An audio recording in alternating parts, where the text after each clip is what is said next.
kaya hindi umiikot ang bola. Ito po yung highlights natin ng first half. It was actually a dunking fest dito sa first half. Ira Clark exploding in the first quarter with 13 points. Karamihan noon nagmula sa dakdak. Lumamang na malaki ang Tanduay, and then nabuhayan na ang bagong import ng Pure Foods. Joe Stevens coming up with 11 first quarter points and then exploding in the second with a total of 12 for a total of 23, and he showed a thing or two from the outside.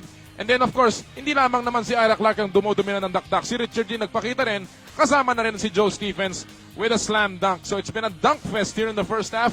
Ika nga, capped by this thunder dunk coming from Ira Clark.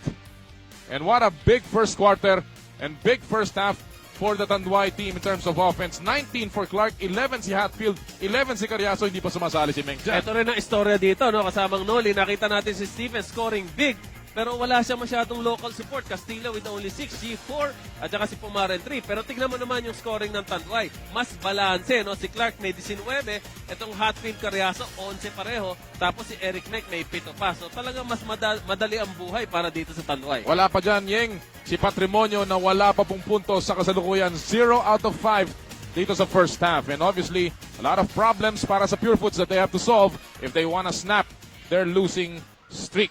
Yes. Well, yan po ang ating report sa ating dito